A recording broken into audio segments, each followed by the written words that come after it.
Assalamu alaikum my dear friends. Welcome back to the channel of Scholar Academy Kadamur. The topic of discussion is ideal and non-ideal solution of chemistry first year, chapter number 9, ideal and non-ideal solutions. How can we differentiate when a solution is found? How a solution is found?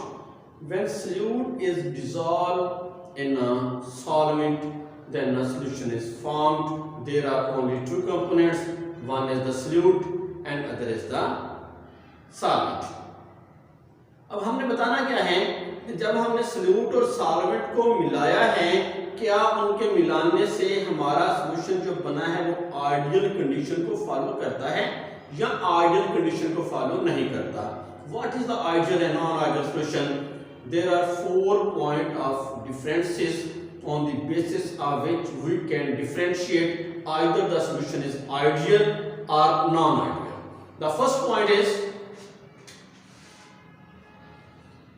forces of interaction. Forces of interaction. जब solute के साथ मिला होता है तो इनके दरमियान जो इंटरेक्शंस होती हैं वो सॉल्यूट के साथ इंटरेक्शन है, सॉल्वेंट के साथ इंटरेक्शन है. जब सॉल्यूशन बनता है after formation of solution, after solution formation solute एक न्यू इंटरेक्शन बनाता है सॉल्वेंट के साथ. अब ये जो different type of interaction produce हुई है ये पहले से मौजूद इंटरेक्शन के अगर बिल्कुल बराबर है. Forces of interaction of different components if they are similar as they were in a pure state. या forces of interaction of different components are similar as they were in its pure state, then it is called ideal solution. ये इसका पहला point हो गया कि ideal solution के लिए क्या कंडीशन है. इनके अंदर सॉल्यूट इंटरेक्शन और सॉल्यूट सॉल्वेंट इंटरेक्शन जो हैं वो बराबर रहनी चाहिए. हम कहते हैं सेकंड पॉइंट हमारे पास क्या है यहाँ पे कि enthalpy changes, enthalpy of solution, enthalpy of solution के जब हम सॉल्यूट को सॉल्वेंट में हल करते हैं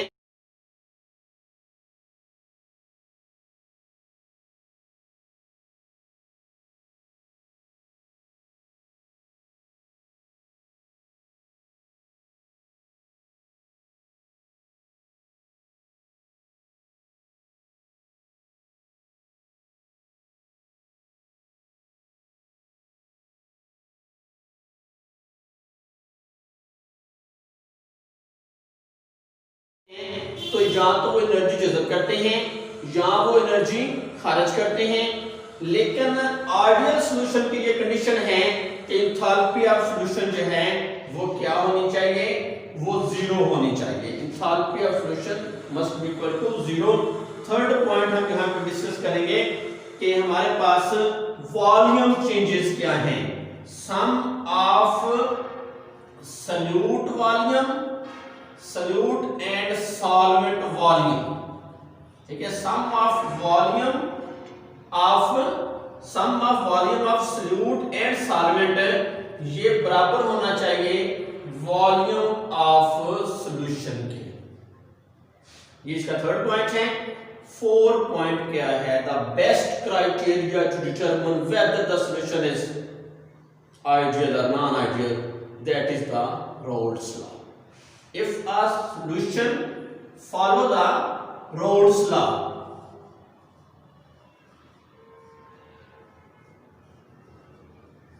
if a solution follows the Rolle's law, then the solution is ideal.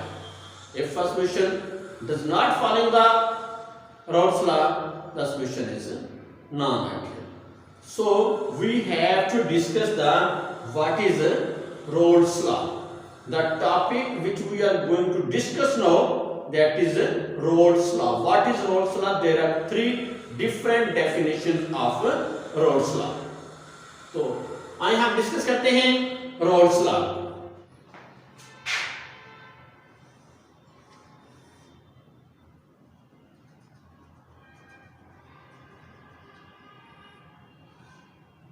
Solvent pure solvent है और इसके वेपर प्रेशर को हम रिप्रेजेंट कर रहे हैं P नॉट से। इसके अंदर हमने सॉल्यूट को भी हल किया हुआ है।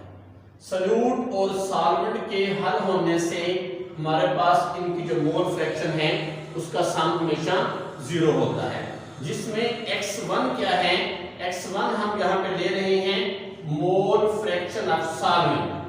मोल fraction of solvent P naught हमारे पास क्या है, P नॉट है जी vapour pressure of solvent in it's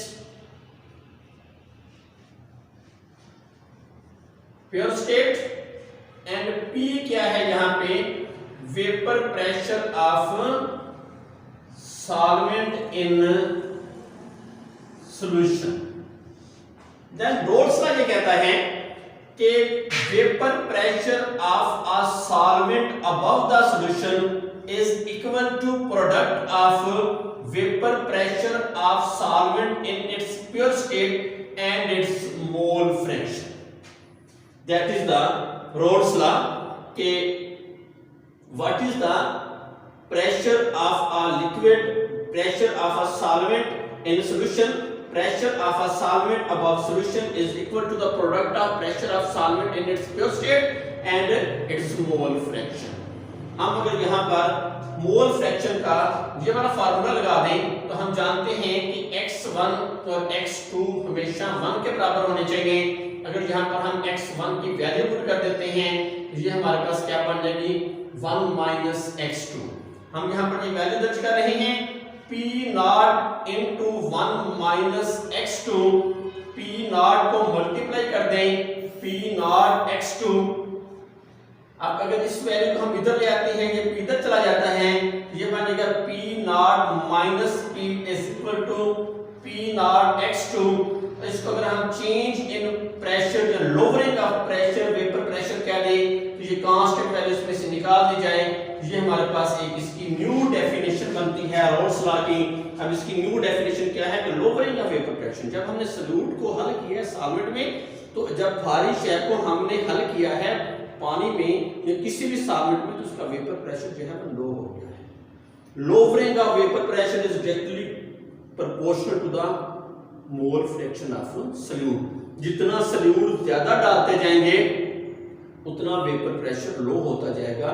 vapour pressure की लोअरिंग और सॉल्यूट की मिकदार के दरमियान जो रिलेशन है जो डायरेक्टली प्रोपोर्शनल है, that is another definition of Raoult's law.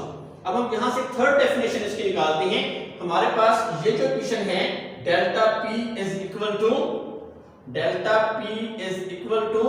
P nought x2 delta P over P naught that is equal to x2, that is called relative lowering of vapor pressure। Relative lowering of vapor pressure, relative lowering of vapor pressure of a solvent is equal to the mole fraction of the solute to be added in the solvent to form the solution। There are three different definitions of Rolle's law। सबसे पहले हमने ये कहा कि Rolle's law किसके बराबर है, P is equal to P not x1। P क्या है, P हमने कहा कि vapour pressure of solvent in solution. P not क्या है, vapour pressure of solvent in its pure state. x1 जो है मोल फ्रैक्शन ऑफ सॉल्वेंट। तो वेपर प्रेशर सॉल्यूशन की हालत में सॉल्वेंट का वेपर प्रेशर कितना हो जाता है, सॉल्वेंट की मोल फ्रैक्शन और प्योर स्टेट में उसके वेपर प्रेशर का हासिल ज़रब बराबर हो जाता है सॉल्यूशन में सॉल्वेंट के वेपर प्रेशर के। Vapour pressure of the solvent is equal to the vapour pressure of the solvent in solution is equal to the product of vapour pressure of solvent in its pure state and its mole fraction. फिर हमने कहा कि as we know that sum of x1 and x2, sum of mole fraction of x1 and x2 must be equal to 1. From here we can calculate the value of x1, that is equal to 1 minus x2. Putting the value in the place of x1, we get a new definition, that is lowering of vapor pressure is directly proportional to the mole fraction of salute. पहले बात solvent की थी, अब बात salute की आ रही है। फिर हम कहते हैं थर्ड डेफिनेशन कि relative lowering of vapour pressure क्या होता है। अगर स्पीड को हम इधर लेके आते हैं तो ये जो ratio of change in pressure to the original pressure है, ये relative lowering of vapour pressure कहलाती है, जो कि बराबर है amount of solute to be added. Mole fraction of solute means कि जितनी हम सल्यूट की मिकदार ज्यादा करते जाएंगे उतना वेपर प्रेशर ज्यादा लो होता जाएगा। That is the lowering of vapor pressure and relative lowering of vapor pressure। इस पर डिपेंड कर रही है अमाउंट ऑफ सल्यूट जितना हम ऐड कर रहे हैं, उस पर डिपेंड